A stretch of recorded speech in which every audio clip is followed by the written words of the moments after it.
আমি আমার বাবা মায়ের যে ব্লাডটা সেটা তোকে অস্বীকার করতে পারবো না, সেই শ্রদ্ধাবোধটা থাকবেই অবশ্যই। এটা যদি না থাকে তাহলে তো আমি কার গর্ভে জন্ম নিলাম, কার রক্তে আমার জন্ম হলো সেটা আছে। যেহেতু আমি ধর্মান্তরিত হয়েছি সেহেতু আমি রেসপেক্ট করছি।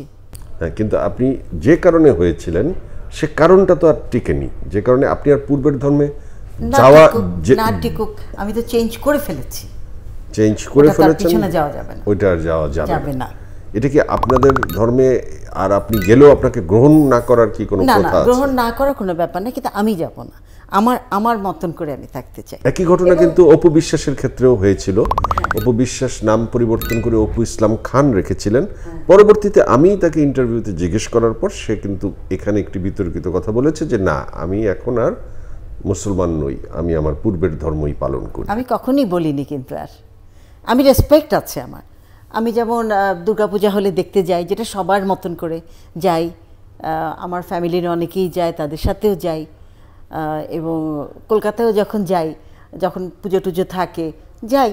আমার তো এটা অরিজিনাল ব্লাডটা তো আমার। কিন্তু আপনি কি নামাজ রোজা করেন? হ্যাঁ, তা করেন? হ্যাঁ হ্যাঁ, মন থেকে করেন? মন থেকে। এটা তো আর হালকা হয় না, নামাজটাও হালকা হবে না আর রোজাটাও হালকা হবে না।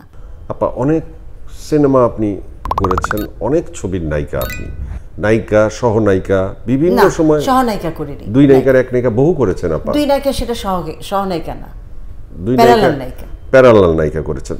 সহনায়িকা হবে যেটা সহনায়িকা থাকবে। ওকে, আপনি কোন ছবিতে সহনায়িকা ছিলেন না, আপনি প্যারালাল নায়িকা ছিলেন। বেশিরভাগ ছবিতেই কিন্তু আপনার সাথে আরেকজন নায়িকা থাকতেন, বেশিরভাগ ছবিতেই। তখন ট্রেডটাই ছিল। আমরাও যেমন জুনিয়র হিসাবে কাজ করেছি, সিনিয়ররাও কিন্তু যখন কাজ করেছে আমাদের ছাড়া হয়নি।